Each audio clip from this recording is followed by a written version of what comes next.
Tens of millions of views every single month. Hundreds of thousands of dollars in advertising revenue generated consistently. No host, no original footage, no recognizable face, no talent attached in any traditional sense. Every clip belonging to someone else entirely, and yet the channel is monetized, thriving and operating completely within YouTube's ecosystem. This is not one channel, it is an entire industry. And the people running it have quietly built million-dollar operations that most of the world does not even know exist. If that sounds like it should be impossible, you are not alone in thinking so, but it is not impossible. It is actually a quietly booming industry, and understanding how it works reveals something genuinely fascinating about the intersection of copyright law, platform policy, and the relentless human appetite for finding gaps in systems that were never designed to be airtight. The industry has a name: YouTube automation. The model works by identifying popular niches, topics with large, engaged audiences and high advertiser demand, which translates directly into higher CPM rates and more valuable ad revenue. Channels are built around these niches using entirely sourced footage, scripted narration, professional editing, and polished thumbnails. None of the people running these channels appear on camera. Many of them outsource every single component of production, operating less like content creators in the traditional sense and more like media company executives overseeing a production pipeline. Regular people, including teenagers with no prior industry experience, have built million-dollar operations from this model. But it depends entirely on navigating a legal and algorithmic landscape that is far more complex than most people realize, and far more unforgiving to those who navigate it carelessly. The concept at the center of everything is fair use, and almost everyone who encounters it for the first time misunderstands it in the same dangerous way. Fair use is a legal doctrine that permits creators to use copyrighted material under specific, carefully defined circumstances. The moment most people hear that, they treat it as a blanket permission slip, a magic phrase that immunizes them from copyright consequences as long as they invoke it. That is precisely the wrong way to think about it. Fair use is not a YouTube policy. YouTube does not decide what qualifies as fair use. The United States court system decides case by case through a framework built on 4 distinct pillars.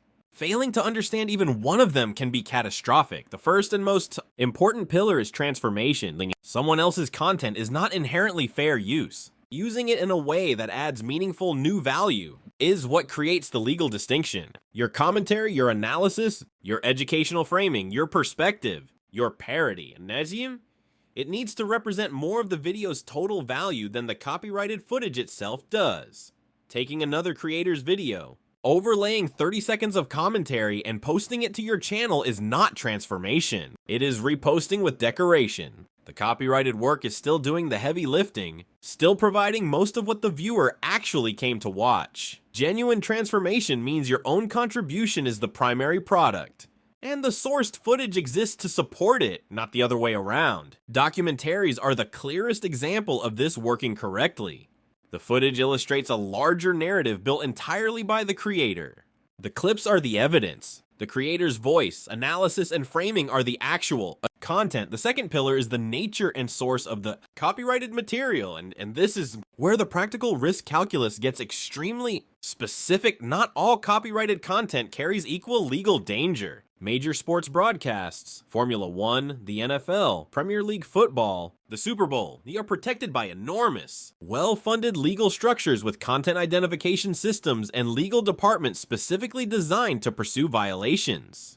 Hollywood films, major advertisements, and premium creative works sit at the highest end of the risk spectrum. At the lower end sit police body cam footage released by public agencies, news clips used in an educational context, and user-generated content posted by individuals to social media platforms. Fan footage shot on a phone at a sporting event, clips posted to Reddit or Twitter by individual users, personal vlogs. These sources are far less likely to trigger automated content identification systems, and far less likely to result in a formal legal challenge, simply because individual creators rarely have the resources or infrastructure to pursue one. The third pillar addresses not just the length of the clips used, but their significance. The widely repeated rule that clips under 10 seconds are automatically safe is a myth, and a dangerous one. What matters is not duration, it is whether you are using the heart of the copyrighted work. 3 seconds of Darth Vader delivering the most famous line in cinema history is the emotional and narrative core of an entire 2.5-hour film. Using those 3 seconds is riskier than using 30 seconds of generic background footage, regardless of the time differential. The significance of the moment, not its length, is what courts examine. The automation creators who thrive long-term are the ones who have internalized this deeply enough to make sourcing decisions based on it. Instinctively, the fourth pillar is market impact, and it explains why compilation channels are among the most legally precarious formats in the entire automation ecosystem. The central question is whether your video substitutes for the original, whether a viewer who watches your content no longer has any reason to seek out the source material. Compilations almost always fail this test. If someone watches a 30-minute compilation of the best moments from a television series, they have effectively consumed those moments without engaging with the original. The copyright holder loses a viewer, loses potential streaming revenue, and loses the opportunity to deliver that content in the context they intended. Courts treat this seriously. And YouTube's Content ID system is increasingly sophisticated at identifying it. Staying clear of Content ID entirely requires layering multiple protective strategies simultaneously. Sourcing footage from low-risk origins is the foundation. Ensuring the content is genuinely transformative is the structure. Diversifying sources and drawing from multiple different rights holders within a single video so no single source dominates reduces both legal exposure and algorithmic detection risk significantly. Breaking up copyrighted footage with voiceover, animation, stock footage, and original graphics interrupts the patterns that YouTube's detection systems are trained to recognize.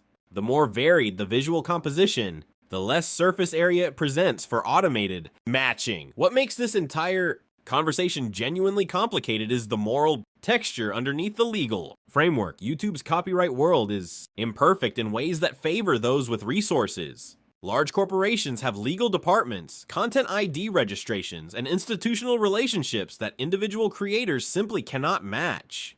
A small creator whose footage gets repurposed by an automation channel has essentially no practical recourse, even if they have every theoretical legal right to one. The system as it currently exists protects the powerful more effectively than it protects the creative. That is an uncomfortable truth that lives at the center of this entire industry, acknowledged openly by the people operating most successfully within it. None of that changes the fundamental reality. YouTube automation exists. It is legal when executed correctly. It has made ordinary people extraordinarily wealthy, and it will continue to do so for as long as the platform's content policies and the legal doctrine of fair use remain what they currently are. The people winning in this space are not the ones taking shortcuts or hoping that volume and speed will protect them from consequences. They are the ones who understood the rules deeply enough to build systems that genuinely respect them, and who built transformative content in the truest sense of the word. Not as a legal defense, but as an actual creative standard. That distinction,